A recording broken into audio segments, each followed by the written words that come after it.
Διαλέξαμε κάτι ευχάριστο.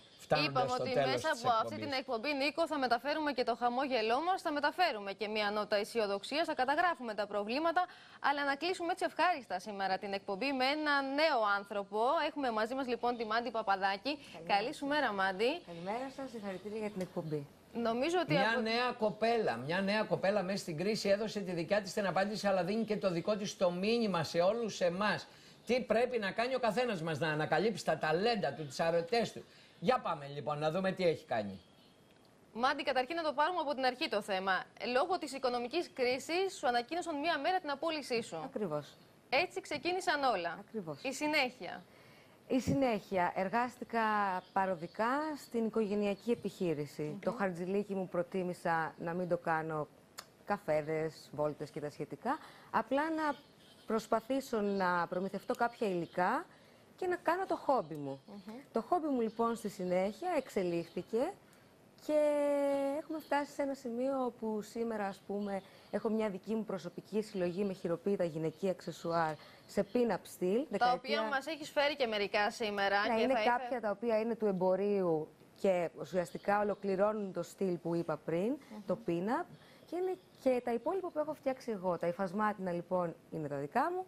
Κάποια παπούτσια, γυαλιά ηλίου, φυσικά δεν είναι. Μάντι, επειδή είναι πολλές κοπέλες στην ηλικία σου και άλλοι νεαροί στην δική σου ηλικία που είναι απογοητευμένοι λόγω της ανεργίας, μπορεί να είναι και αυτοί πρόσφατα απολυμμένοι, ποιο είναι το μήνυμα αισιοδοξίας που θα ήθελες να στείλεις, γιατί εσύ ξεκίνησες κάτι και εύχομαι να πάνε όλα καλά. Ευχαριστώ πολύ. Ποιο είναι το μήνυμα λοιπόν αισιοδοξίας που θα ήθελες να στείλεις σε αυτούς τους ανθρώπους? Εγώ έχω να πω σε όλους τους ανθρώπους που έχουν μείνει άνεργοι και, εν πάση περιπτώσει, θέλουν να κάνουν κάτι αλλά νιώθουν εγκλωβισμένοι, να ψάξουν να δουν ποια είναι η κλίση τους, να πιστέψουν σε αυτήν και στη συνέχεια να βάλουν τα δυνατά τους για να μπουν δυνατά, πολύ δυνατά μέσα σε αυτό. Και είσαι και ένας άνθρωπος από την επαρχία, έτσι, είσαι από την Κρήτη. Είμαι από το Ηράκλειο, ναι. Σήμερα μας ήρθες από το Ηράκλειο. Ήρθα την Πέμπτη τυχαία βόλτα και ξαφνικά έγινε. Και σε κρατήσαμε εμείς εδώ γιατί είναι πολύ σημαντικό, Νίκο, να δίνουμε μία νότα αισιοδοξίας, όπως είπαμε. Η κρίση ευκαιρία. Η κρίση ευκαιρία. Μακάρι να γίνει και για την πατρίδα μας η κρίση ευκαιρία.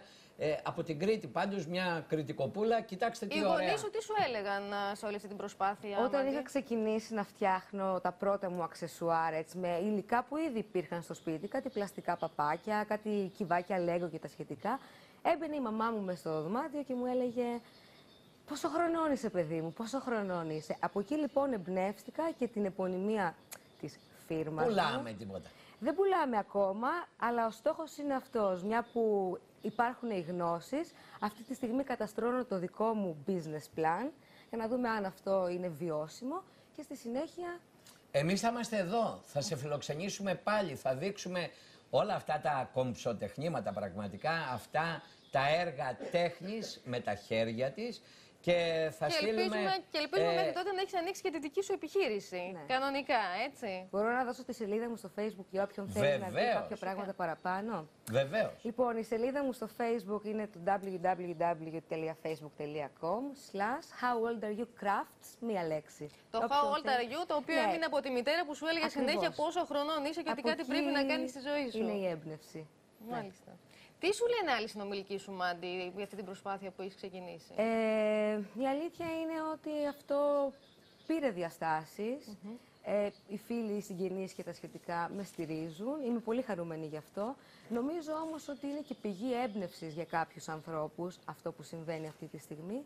Και εγώ ξαναλέω ότι ο καθένας που έχει μία κλίση, καλό είναι να την ακολουθήσει, να πιστέψει σε αυτήν και να μην φοβάται την κρίση, ας πούμε. Μάντι, εμείς θα κλείσουμε με το χαμόγελό σου, με όλα αυτά που είπες. Να σε ευχαριστήσουμε πολύ που σήμερα είσαι εδώ και και εγώ σας ευχαριστώ για την πρόσκληση. Έδωσες κουράγιο πραγματικά και σε άλλους ανθρώπους. Ελπίζω. Και μια προτροπή να ασχοληθούν με πράγματα που πραγματικά θα τους βοηθήσουν να βρουν νοικοκυριά, εργασία και οτιδήποτε.